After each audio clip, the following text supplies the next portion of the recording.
बदकिस्मती ये है कि बीजेपी रोज़ बरोज़ कोई ना कोई तबाही लेके आती है जम्मू कश्मीर के लिए। और हमारा जो हमारा हिफाजत के तौर से हमारी जो स्पेशल पोजीशन थी 370 थी, जिसकी वजह से हमारे रियासत बाकी रियासतों के मुकाबले में यहाँ गुर्बत कम थी, मुफलिसी कम थी। यहाँ लोग they were much better off than the other places of the जो कंट्री में पूरे स्टेट्स हैं।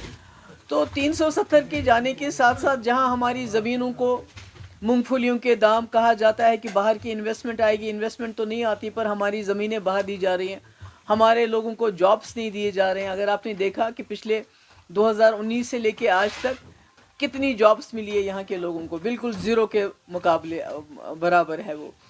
तो इस वक्त अभी इससे पहले कुछ देर पहले ये कहा गया कि आपकी ज़मीनें नाजायज़ हैं तो डेमोलिशन ड्राइव, हमारे घर उड़ा दिए गए। अब ये कहा जाता है कि आपकी जो जायज़ ज़मीनें हैं उस पे आप जो है हमें टैक्स दे दो।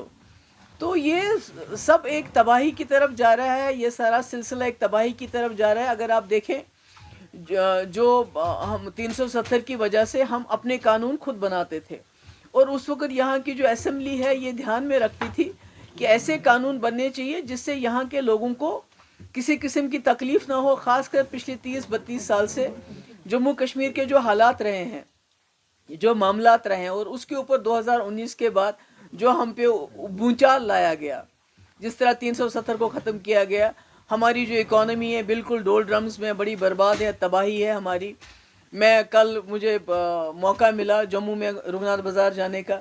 मैंने देखा जो रुगनाथ बाज़ार में पाँव धरने की जगह नहीं होती थी, दुकानदार के पास आंख फेरने की जगह नहीं होती थी, इतना वहाँ रश होता था लोगों का। वहाँ बिल्कुल सुनसान पड़ा हुआ है। वही हाल हमारे कश्मीर का है।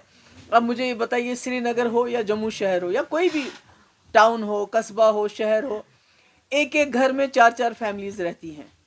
जो श्रीनगर का मुझे पर्सनली मालूम है कि एक एक घर में 4-4 फैमिलीज़ रहती हैं। जम्मू का लोगों का कारोबारी दुकानदारी पे है। पहले तो दुकानें उड़ाई गई, और उसके बाद जो इन्होंने 370 ख़त्म करने के बाद जो इन्होंने माहौल बनाया, दरबार मुँह ख़त्म किया, बाकी चीज़ें ख़त्म की।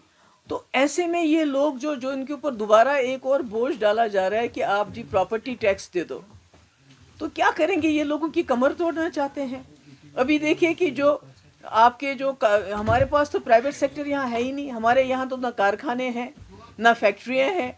जम्मू में थोड़ा बहुत जो इंडस्ट्रियलाइजेशन हुआ था वो भी बंद हो रहा है, क्योंकि वहाँ जो बैंक्स ने लोन दिया है लोगों को, और कारोबार ना होने की वजह से उनको भी एनपीए कर रहे हैं, जबकि बाहर के जो लोग हैं उनको हज़ारों करोड़ रुपए लोन दिया गया है, उनका कोई मॉर्गेज नहीं है। पर यहाँ कश्मीर में, जम्मू में जितने भी मॉर्गेज जिन्होंने भी रखे हैं, उनको टाइम देने के बजाय उनको कहते हैं कि हम आपका जो है कुर्क करेंगे, आपकी प्रॉपर्टी हम सीज कर लेंगे। तो ऐसे माहौल में ये जो सारा मकसद जो है बीजेपी का है वो ये है कि हमारी मईशत को तबाह करना, बर्बाद करना, और उसी की कड़ी ये जो प्रॉपर्टी टैक्स है उसी की कड़ी है। मुझे बताइए, श्रीनगर का दुकानदार है, उसका तो माल ही नहीं उठ रहा है, उसकी तो तबाही हो गई है।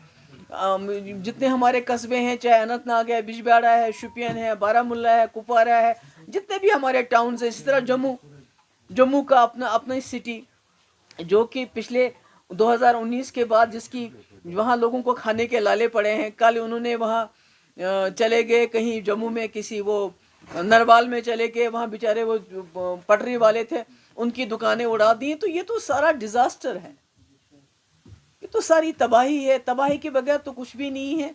तो इसलिए मुझे लगता है कि जो हमारे कॉन्स्टिट्यूशन के अंडर हमें एक सेफ गार्ड मिला था 370 की शक्ल में, उसको ख़त्म करने का बीजेपी का सिर्फ एक मकसद है कि जम्मू कश्मीर को तबाह करना, जम्मू कश्मीर को लेबॉर्ट्री बनाना, और जम्मू कश्मीर के बलबूते पे पूरे मुल्क में जो है माहौल ख़राब करके इलेक्शन जीतना, इसके बगैर कोई नहीं। और ये जो प्रॉपर्टी टैक्स है ये भी उसी कड़ी का एक हिस्सा है कि यहाँ के लोगों के जिनके मकान तोड़े गए, दुकानें तोड़ी गई, अब जो बचा कुचा है उस पर प्रॉपर्टी टैक्स लगा, ताकि यहाँ के लोग बिल्कुल ही ज़मीन दोज हो जाएं, खुदा न खास्ता। मैं इस सवाल को थोड़ा सा दोबारा दोहराऊंगा। अभी तक ये प्रॉपर्टी टैक्स का हमने कभी फेस नहीं किया है, अचानक इसका इम्प्लीमेंटेशन होना, क्या इसके पीछे कुछ पर्टिकुलर मकासद है या किसी पॉलिसी के तहत इनको किया जाए ताकि कश्मीर का जो रहने वाला है इस साइकोलॉजिकली भी मालूम नहीं, basically, you know, I said they have come as a disaster for the state of Jammu and Kashmir. BJP has been a disaster.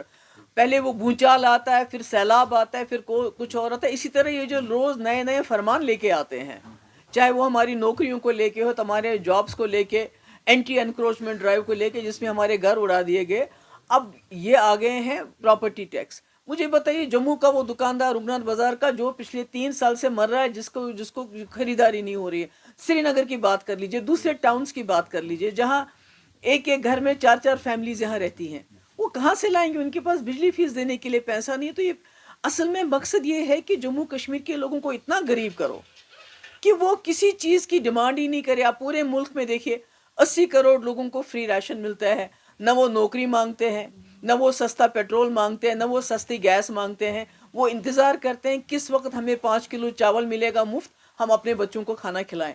तो ये जम्मू कश्मीर जिसके हालात बाकी रियासतों से बेहतर थे, उसको भी उसी दर्जे पे लाना चाहते हैं. हमारे ऊपर इतना बोझ डालना चाहते हैं ताकि खुदा ना खास्ता जो हमारी इकोनॉमी की जो है कमर टूट जाए. अदरवाइज मुझे बताइए, बैंक्स क्यों, अभी तो एंटी एनक्रोचमेंट ड्राइव ख़त्म नहीं हुई, तो बैंक्स ने दूसरा नोटिस भेजना शुरू कर दिया है. वो टाइम नहीं दे रहे हैं लोगों को, कुछ नहीं दे रहे हैं कि भाई आप सेटलमेंट करो हमारे साथ, अगर नहीं करोगे तो आपकी प्रॉपर्टी हम जो है उसको जब्त कर लेंगे. तो ये क्या है सब? ये एक लगता है ये एक बहुत बड़ी एजेंडे का हिस्सा है जम्मू कश्मीर के लोगों को जमीन दोज करने की. टेक वन अब आपके व्हाट्सएप पर. व्हाट्सएप करिए hi 9728253663 पर.